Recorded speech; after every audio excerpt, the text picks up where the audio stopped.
Good morning everybody, welcome back to Cilinix Crypto. Hope you're all doing great and welcome to this new video right here on Bitcoin.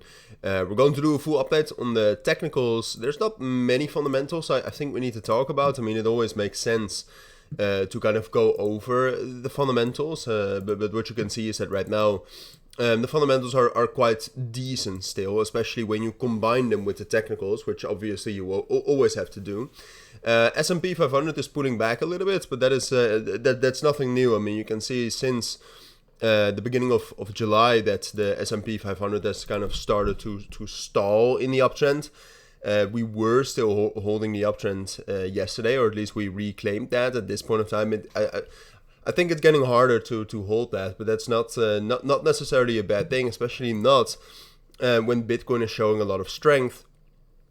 Kind of going against the relative weakness of the S&P 500. And when I say relative weakness, I think it's good to be aware of the fact that on the higher time frames, the fundamentals are still very much trending up, right? So that is so that's still good on the higher time frames as well. And I would even say, I mean, if Bitcoin is holding up while the S&P 500 is going down, then it's the sooner we can expect the S&P 500 to find support, which ultimately is going to be good for Bitcoin as well. My apologies for my eyes, by the way. I mean, there's this bright light, and it's quite early, so it's hard to keep them open well. But okay. Coinbase Bitcoin Premium also back.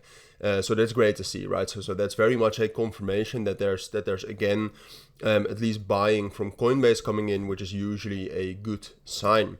Now, if we really zoom in, what you can see is that we had an open above yesterday's value, which generally is bullish.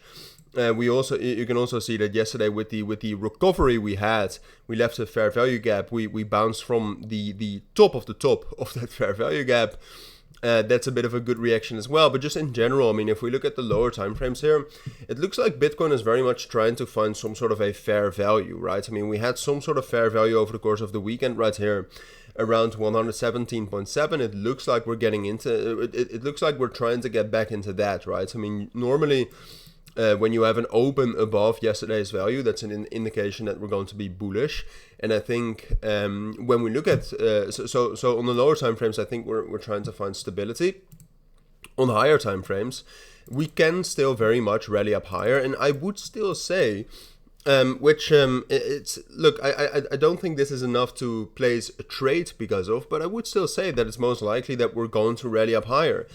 You know, we might have lost the trend on the 1 hour time frame, but on the 4 hour time frame, we are both still holding the 7-day rolling VWAP and the trend band. All right, so that is just purely technically. That's very bullish, and fundamentally, I still think that the same drivers that drove this bullish move right here last week, I still think those are at play. So at this point of time, I still think it's most likely we are going to make higher highs at 123, regardless of the fact that this is very much topping price action, right? At least local top price action. And that's also why, even though I do expect new all-time highs, I think short term, that stability that we're looking for is a little bit more likely, which is basically what I said yesterday in the afternoon as well. But that is more likely, and that then we're going to have to wait for some news for further direction. I think a move into 114 right here and then a recovery would also not be bad, but that is something I'll keep you updated on. I don't see any reason why that would happen, but if we get some major news, something like that is a possibility, and I would say that that's an opportunity. But for now, like I said, I think stability right here around 117.7 is most likely, and then eventually a breakout above 119.6 is coming, but that could still take some time. But I'll keep you updated on that. For now, at least, I think that's what you need to know. So thank you for watching. I'll see you all in my next videos, and bye.